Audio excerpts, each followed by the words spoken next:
Social media বা সামাজিক মাধ্যম ব্যবহার দক্ষতা। তাহলে আপনাকে সোশ্যাল মিডিয়া ব্যবহার করার দক্ষতা আপনাকে অর্জন করতে হবে। আপনি সোশ্যাল মিডিয়াটা কিভাবে ব্যবহার করবেন সেটা আপনাকে এটা চিন্তা করতে হবে, এবং এটা সঠিক নিয়মটা আপনাদের জানতে হবে যে কিভাবে সোশ্যাল মিডিয়া ব্যবহার করতে হয়। কমিউনিকেশন স্কিলস কর্পোরেট জীবনে দ্রুততম সময়ের মধ্যে ডেভেলপ করতে হলে কমিউনিকেশন স্কিলস থাকা অতি প্রয়োজনীয়। যেভাবে এই স্কিলস বাড়াতে পারেন, নিজে থেকেই বিনা পরিশ্রমকে দায়িত্ব নিন। কোনো আর্থিক লাভ বা কোনো প্রণোদনা পাবেন না জেনেও কিছু দায়িত্ব পালন করুন। হতে পারে ক্লাস ক্যাপ্টেন বা ট্যুর ক্যাপ্টেন বা কোনো সেমিনার, বিয়ের অনুষ্ঠান, বিদায় অনুষ্ঠান, ধর্মীয় অনুষ্ঠান উদযাপন বা সুষ্ঠুভাবে পরিচালনা করতে পারেন। বিভিন্ন সামাজিক সংগঠনের কাজ করতে পারেন। এতে অনেক মানুষের সাথে আপনার কথা হবে।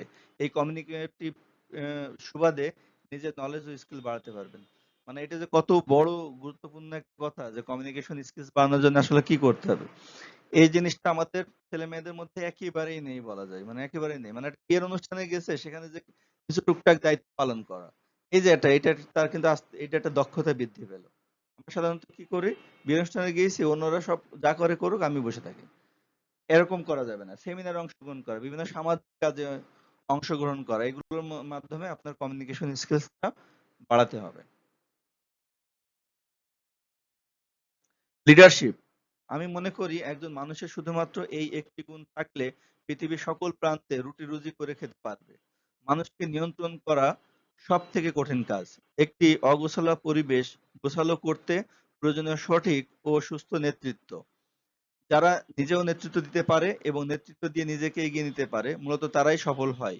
লিডারশিপের কোনো শ্রেণী নাই, কোনো পরিমাণ নাই। এটি আকাশের মতো অসীম। তাই যার নেতৃত্ব গুণাবলী যত বেশি, তার পথ চলা তত সহজ ও সাফল্যময় হয়। এই যে আপনাদের যে ডিজিটাল মার্কেটিং আছে, এই টিমে আমি অনেকবার চেষ্টা করেছি যে একজন লিডার হবে এবং তার অধীনে আরো 3 জন লোক থাকবে। মোট সর্বসাকুল্যে একটা গ্রুপে 4 জন